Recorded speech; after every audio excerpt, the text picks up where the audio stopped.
What is up, Soul Fam? It's Sandar from Substance Over Style, and welcome to a new video. Okay, firstly, I just want to announce, I announced at the end of the last video, but I'm going to announce at the beginning of this video that my Facebook group for women is now live. I know a lot of you have been waiting for that, so the link for that is in the description below. Okay, so let's get into the video. Today I wanted to talk about Balenciaga Gate.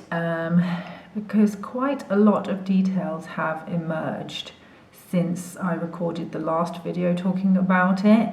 And then there were also just things that I forgot to mention because, you know, I kind of went off on a tangent about Kinsey. So if you haven't watched that previous video, go and watch that first and then come back to this one, or you can watch it afterwards, it doesn't really matter to me.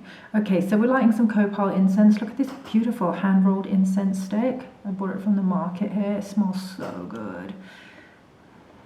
Okay, so I kind of want to not retract, maybe kind of, yeah, I guess kind of retract my earlier statement that I made in the previous video where, you know, quite a few of the things that I said in the previous video where I didn't think that it was gonna, not that I didn't think that the campaign was a big deal. I think it's disgusting.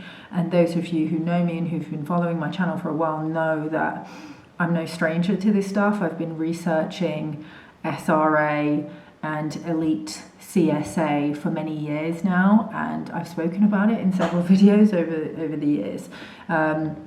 So, you know, I wasn't shocked when I saw it, basically. But I kind of didn't think that it would be as big of a scandal as it has been, just because I guess I've just become really jaded about humans and about their ability to kind of discern the truth. Just from what I've seen over the last few years, you know, the last couple of years, what we went through and how people couldn't see the truth, the whole war on terror and how people couldn't see the truth about that, the whole 9/11 thing, you know, I'd kind of given up hope that we were going to see people wake up to what's been happening on the planet. But I think that, and I'm cautiously optimistic that this could actually be the unraveling that we've been waiting for, and the shift, you know, that we've been waiting for, the Great Awakening.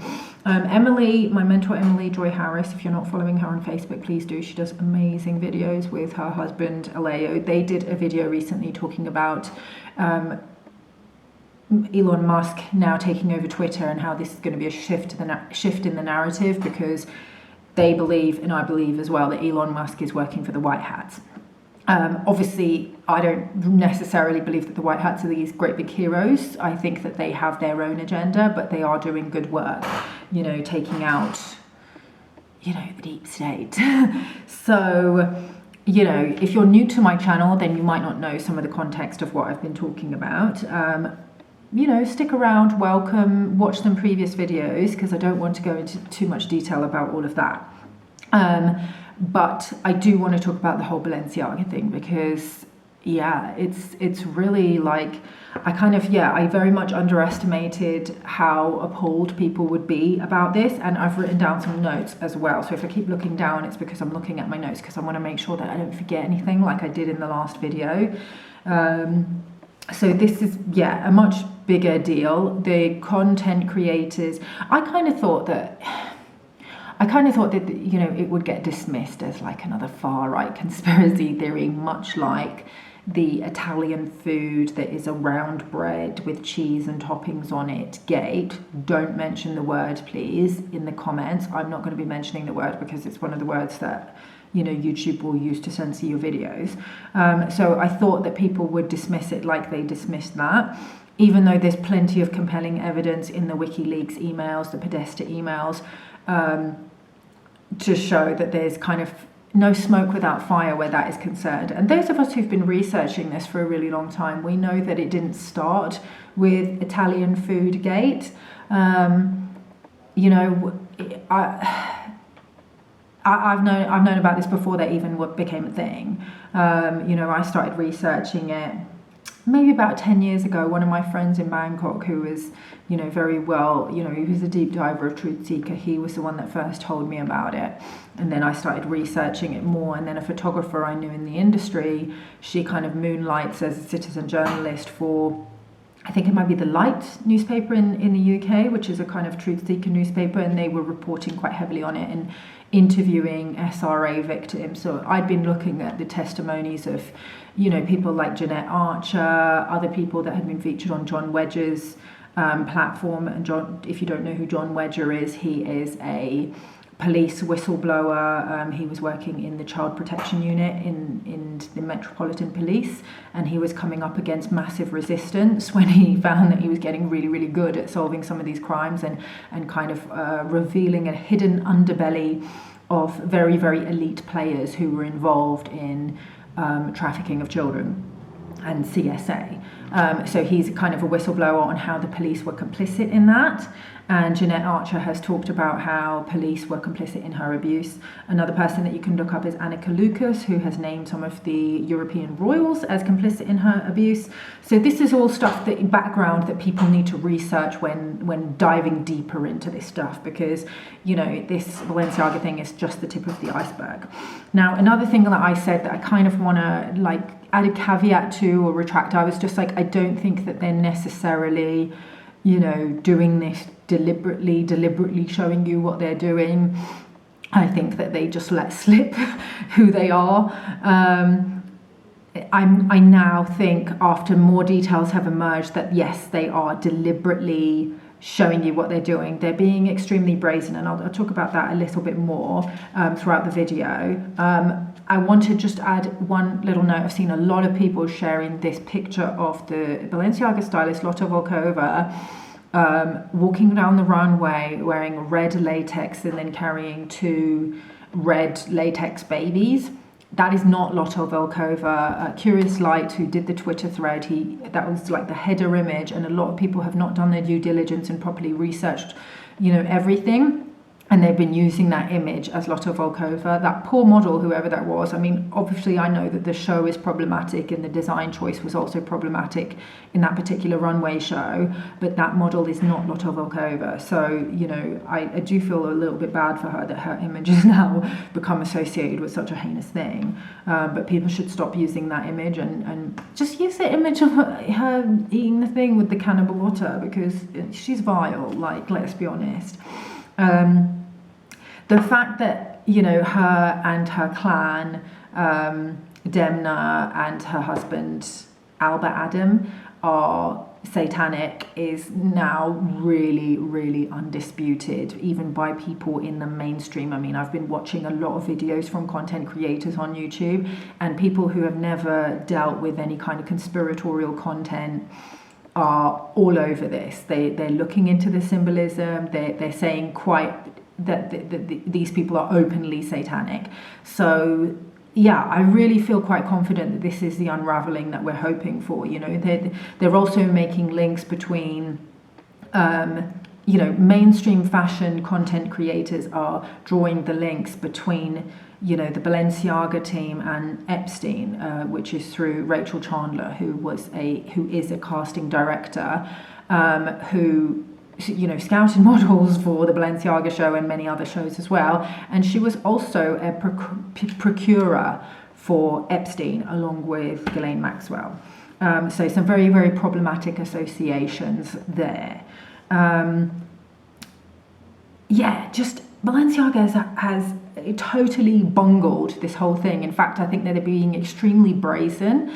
I think they probably think that they're hilarious.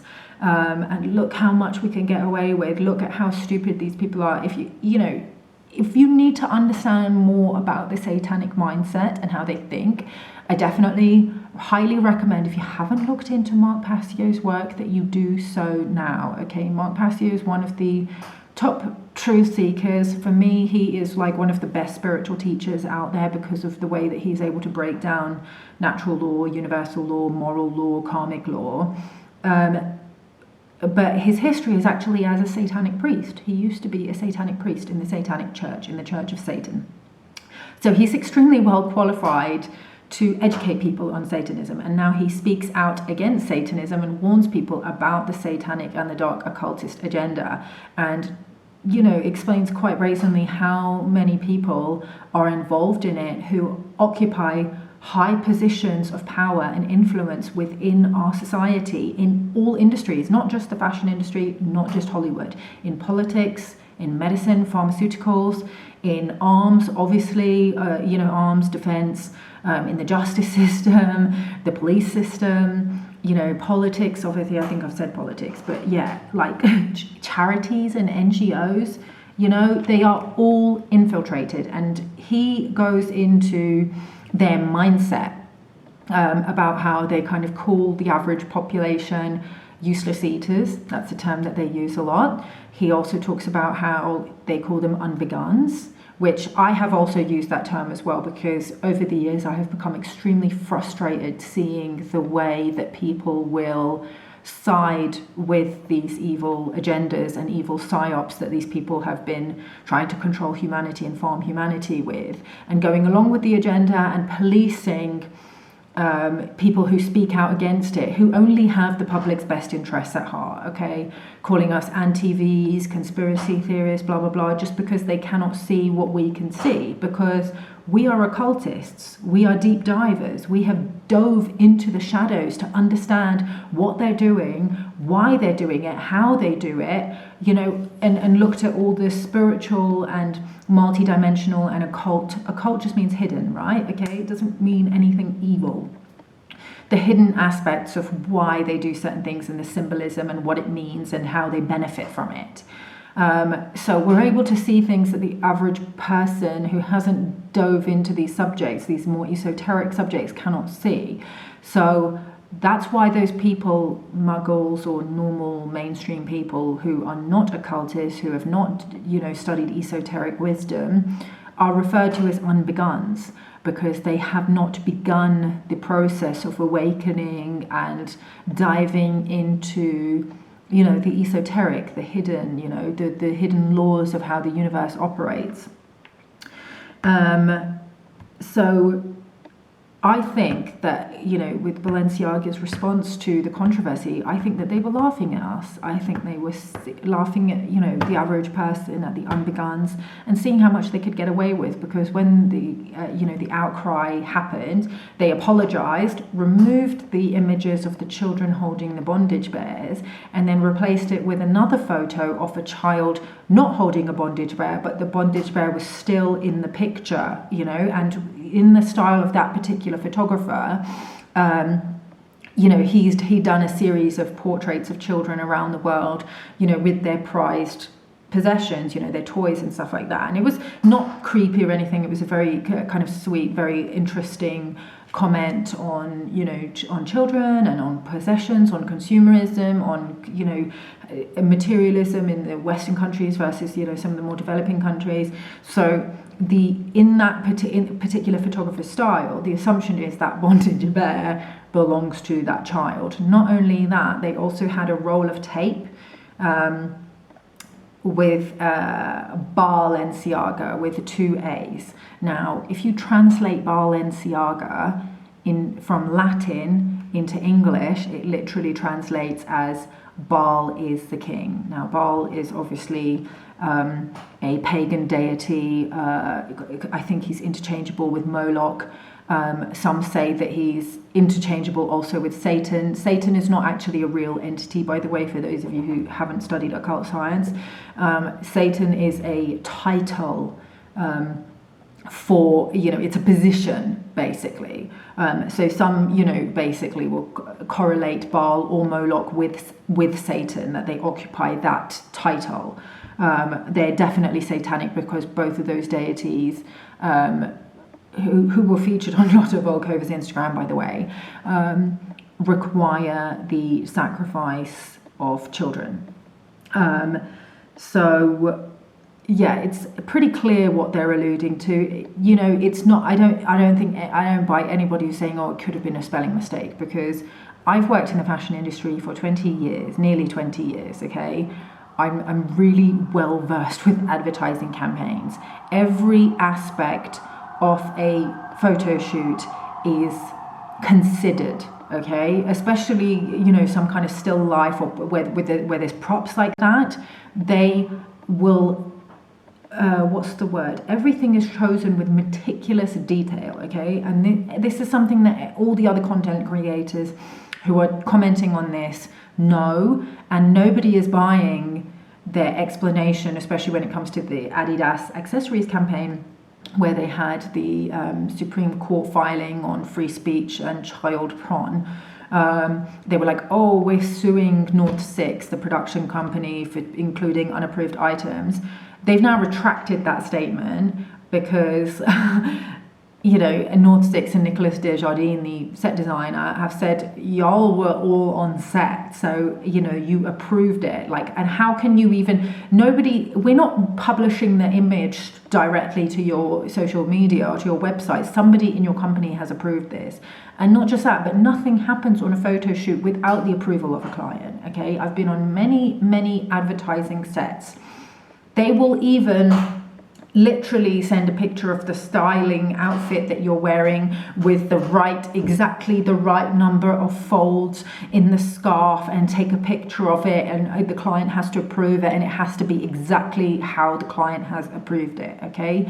And there's also, even if there was an oversight on set, which I highly doubt, there's post-production people who are zooming in on every photo to Photoshop every detail. So somebody would have seen that, they would have said something, they could have replaced the text. Even if they didn't want to do a reshoot, they could have replaced the text in post-production. So nobody is buying their excuse that, it was an oversight or it was unapproved items. They put that there deliberately, okay?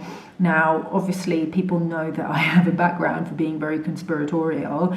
Even people who don't have a background for being conspiratorial are not buying it and are saying that they did this deliberately, okay? So I know that I'm not alone in having this opinion. They also, even though they've issued, obviously they've retracted the legal, the lawsuit. They're no longer suing the production company because they don't have a legal leg to stand on to do that. They've apologized, obviously, for the kids and the bears.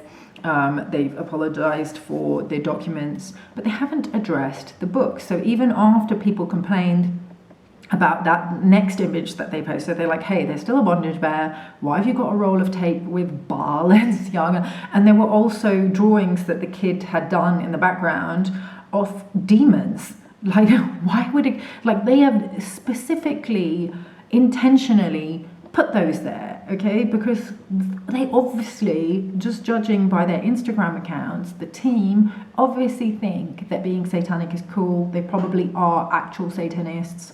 There's a picture of Lotte Volkova in a church wearing a t-shirt saying Cannibal Club, and then she looking evil down at the camera, and she was like, haha, perfect place to practice. So she's mocking Christianity as well. And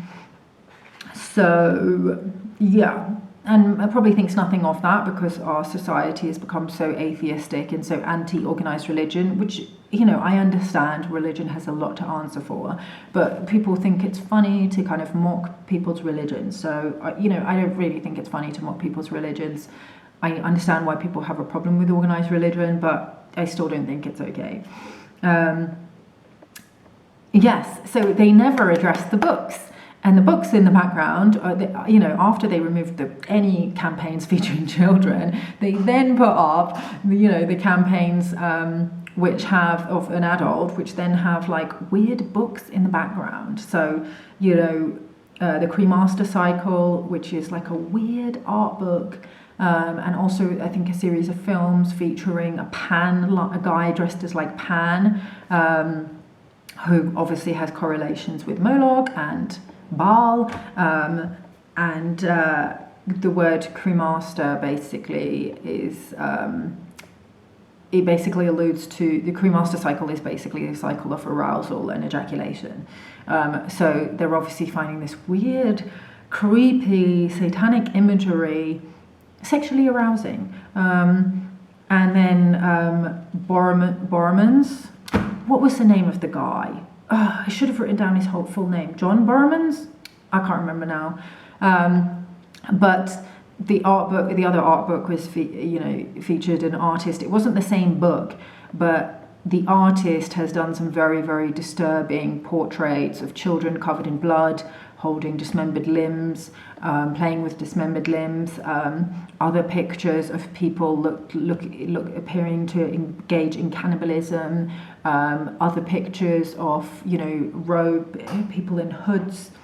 Weird Freemasonry type hoods, performing occult rituals all in a circle. So, I mean, they're Satanists. Like, it's so obvious at this point, and they're wanting us to know.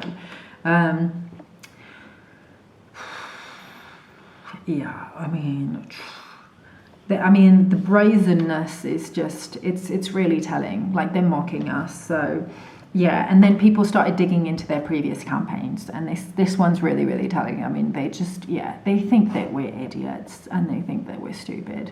So in a previous campaign, I believe it was also a collaboration with Adidas, and also Adidas needs to catch some fire for this as well. Okay, Adidas are also complicit. Previous campaigns, there was a previous campaign which had a commemorative certificate to a guy called John Philip Fisher. So obviously people went and dug into this, who was John Philip Fisher. This was a convicted PD who had sexually, if you know what I mean, abused his own granddaughter. And they're commemorating him for services rendered. So yeah, that's really sick, really chilling. I think that there's no doubt about who these people are and what they're involved in. Every detail is meticulously planned, and they're showing us. They're showing us. It was only a matter of time before people dug into it. Maybe they thought that we would all be dismissed as conspiracy theorists, but more and more people are realizing now what this is.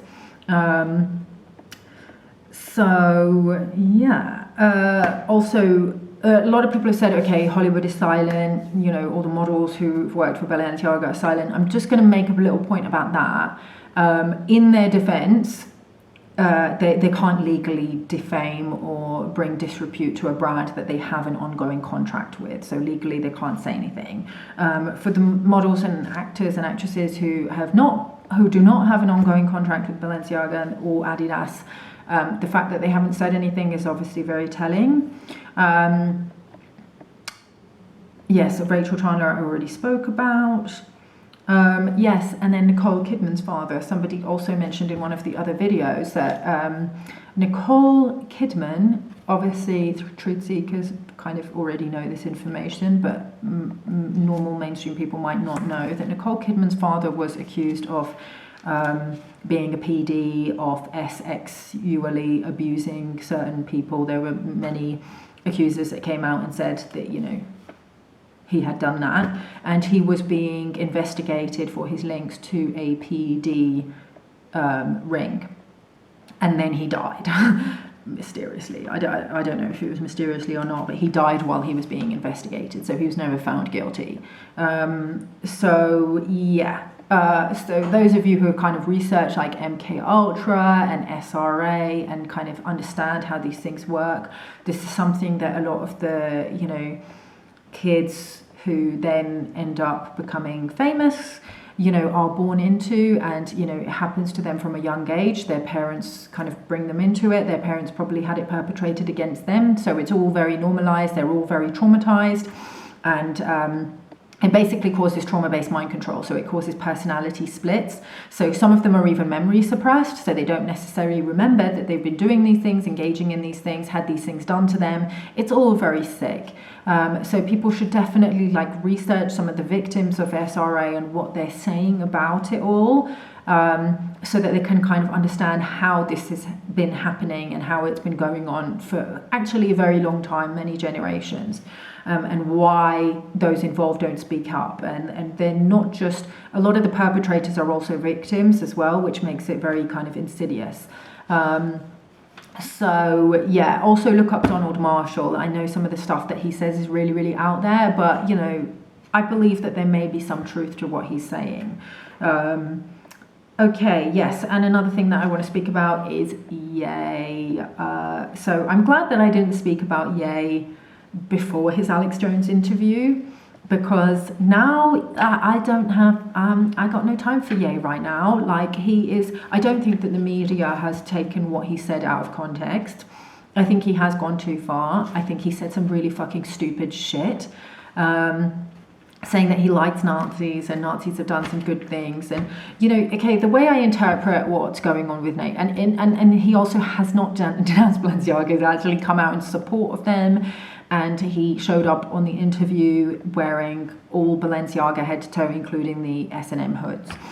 And he said a lot of other stupid things as well, like said that, if you're watching pornography, then you're also a PD, which is just not true. Like, I understand what, he should have, he's just not very articulate to explain some of the more high level concepts that he's trying to bring to people. He should maybe just sit back, maybe read a few books. Like, he's a good artist, but he's no Akala. Like, let's be honest, okay? Those of you who are familiar with Akala, who can just articulate what he's trying to say, like, so well that, you just got to have, like, a mic drop at the end because he's so good. Ye is not that, and he needs to just shut up for a bit, because he's just talking crap now, quite frankly, and he needs to sit down and shut the fuck up. So yeah, my thoughts on, the things that he's saying about, I think we should stop calling Nazis evil, they've done good things too.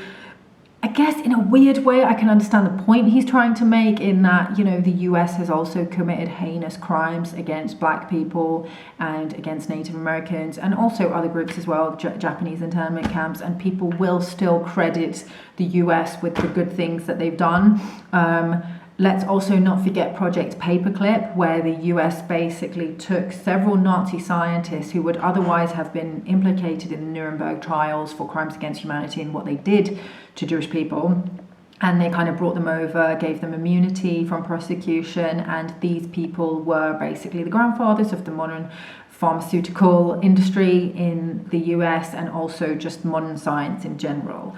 So the US wanted to keep those Nazi scientists because they were so good. And also they were kind of privy to certain information that they discovered during Hitler's trip to Tibet, which Donald Marshall goes into. So that's kind of a really interesting rabbit hole that you guys should go down. Whether it's true or not, I don't know. I guess time will reveal. But have a look at that and see what you think.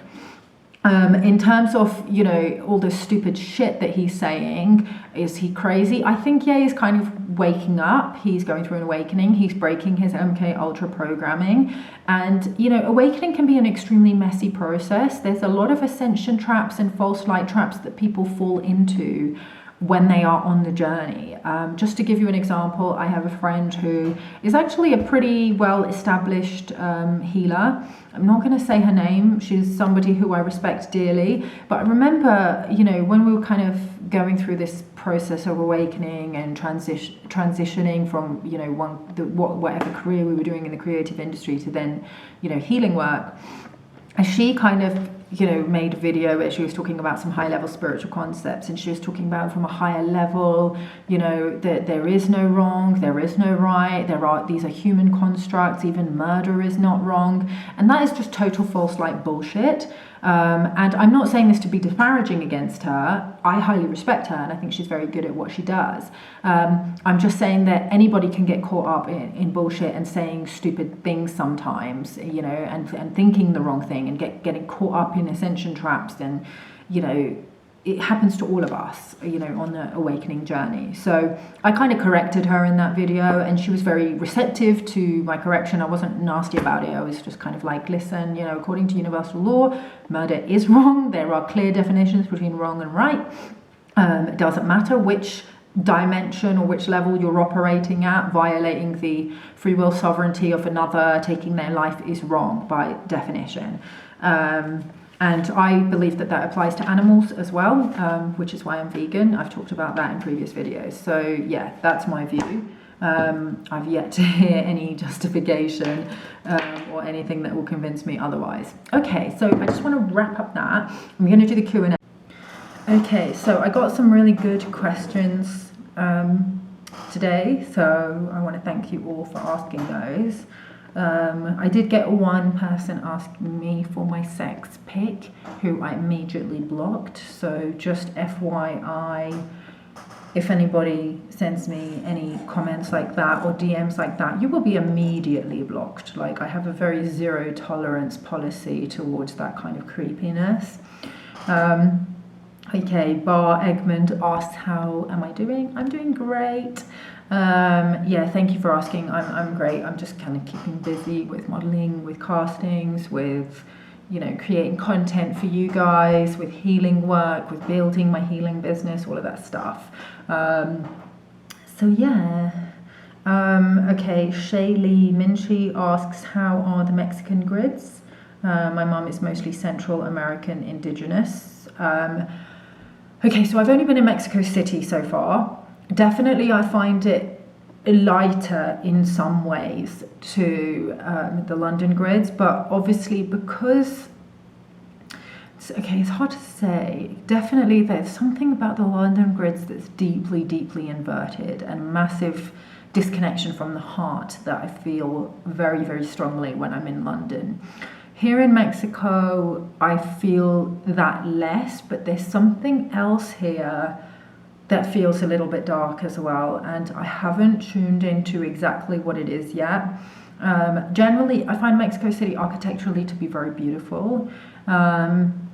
We are staying in like Roma Norte, Juarez area, which is a very nice neighborhood. And there's kind of, it's a little bit hipster, there's some cool stuff going on, but generally, I'm not really a fan of cities. I find them a little dystopian, even though the architecture in the city here is beautiful. You know, those of you who've been following me on Instagram will see, you know, from time to time I'll post little vignettes of, you know, just beautiful houses and apartment buildings that I'm walking past. So, you know, it's a very picturesque city, but in general, there's something about the grids here that I don't like, and you know, I'm not really super excited about like going out and things like that, because I just find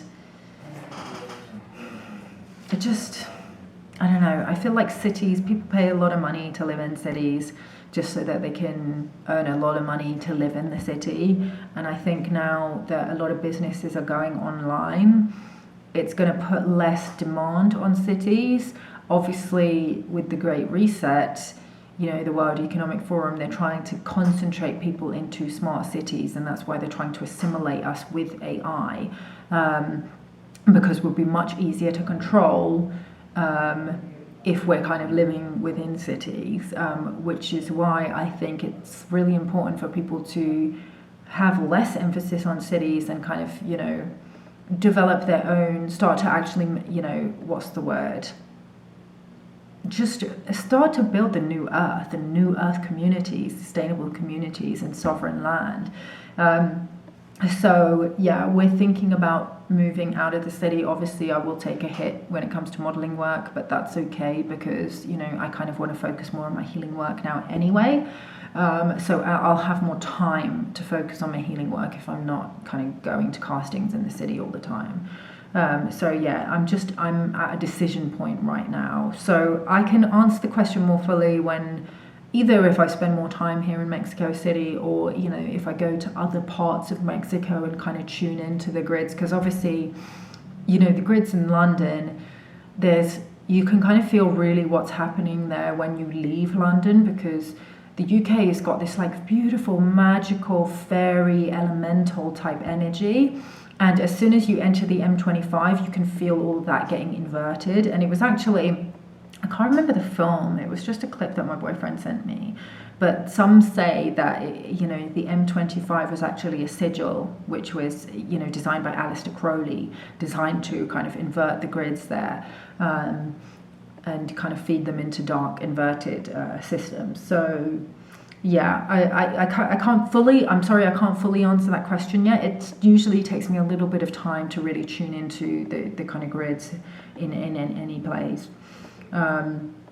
Okay, so somebody asked me, what do you think about sex work and OnlyFans? Okay, so, you know, I might have a controversial opinion, maybe not, but, you know, I'm not going to like take this wokist, position that like, we should be women supporting women. OnlyFans, sex work is very old. It's not the oldest profession in the world, as much as people like to say it is. It's actually like a distortion and inversion on the oldest profession, which was, the temple high priestesses. In ancient times, prostitution originally used to be, the temple high priestesses. And they would perform hieros rituals. With like pharaohs and things like that, and high-level warriors, soldiers and stuff, military generals. And that in itself was also a distortion on what true hieros is, which is an alchemical wedding, a sacred marriage between a man and a woman who are in love, who are saintedly in love and blessed by God. Their union is blessed by God, which is why, in various religions, you don't have sex without marriage, because sex and marriage are synonymous. So sex work is kind of a massive inversion on that. So I don't support sex work. I think it's very sad that a lot of women are in this position that, that's the only thing that they can do to survive. And I think that there should be a lot of support to help women exit the industry. Now, I've spoken about this many times and how I don't agree with the industry, how I don't agree with being a John or a pimp. Like I would never date somebody that had visited a sex worker. I just find that kind of a bit abhorrent and morally reprehensible. And then I get a lot of people pushing back and going, oh, well, not every woman is prostituted, not every woman is trafficked, not everybody is there through, unfair economic circumstances. Some women willingly choose it and, make a sovereign choice to do it because they enjoy it. That's cool, that's fine. But those women or, people in general should not, like, you're literally gaslighting women by telling us that we should be supporting those women, because those women don't support us, okay? Unless they're only making themselves sexually available to single men. Sex workers who are making themselves available to married men, or men who are in relationships, or men who are committed to be married but who are engaged to be married, you're not supporting other women, so don't expect other women to support you. Women are doing their level best to try and, look after themselves, to support their children, or, be in, to support other family members, and still trying to maintain their femininity and their attractiveness and their sexual desirability to keep their men interested. And it's made a lot harder by these women who are professionally, luring these men, into, having sexual relations with them. So anybody that breaks the sacred, energetic matrix between a man and a woman should be morally held accountable. So, I know that that's not a very woke, progressive opinion, but that's my opinion, and I have to stand in my truth and my opinion. What else did I want to say about that? Yes, obviously the men should be held accountable, but I don't believe this bullshit that says that it's only the person that's committed in a relationship who's cheating who is morally accountable to, not be cheating. It's also the other person. So, it takes two to tango. So I've never sexually engaged with anybody who was married or in a relationship, not to my knowledge, and I never would, because I consider that to be morally reprehensible. So, I think it's sad that a lot of people have lost their sense of morality, and I think that we need to make morality cool again. So yeah, like, I don't care if people want to cancel me or say I'm unfeministic. I am unfeministic. I don't agree with a lot of feminism. I think a lot of feminism is bullshit. And one of these things that, women should support women and support their right to do sex work and have sex with their husbands is just bullshit, okay? So yeah.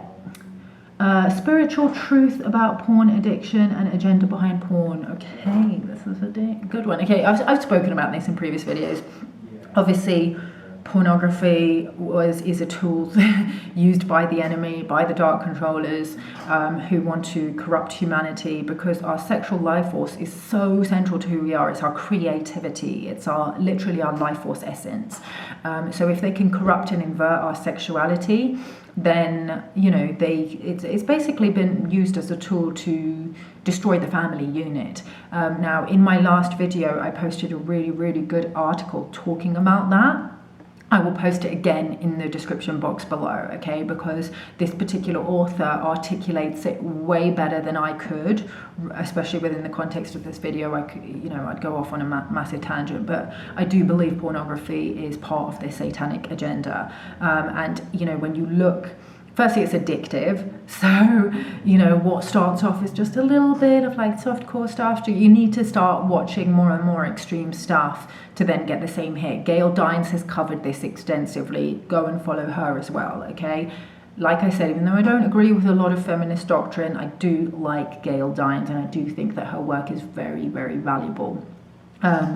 So, she's talked about how pornography, it just poisons men's consciousness and their sexuality, to just view women as sex objects. It disconnects them from the heart. It actually inverts their heart and sacral and their root architecture and gets it all running in different directions, and completely shuts down the heart. So there's a lack of in being able to connect emotionally with a woman is something that a lot of men have forgotten how to do, and a lot of women also have forgotten how to do, because of also living in a pornographic culture. And porn is completely permeated all aspects of society. I mean, I was watching Game of Thrones the other day, and there's literally softcore porn in it. I don't know if I'm going to continue watching it, because he said it was similar to Merlin. You guys know I love Merlin. I've spoken about it in previous videos. It's not similar to Merlin. I can understand why people on the surface would think that.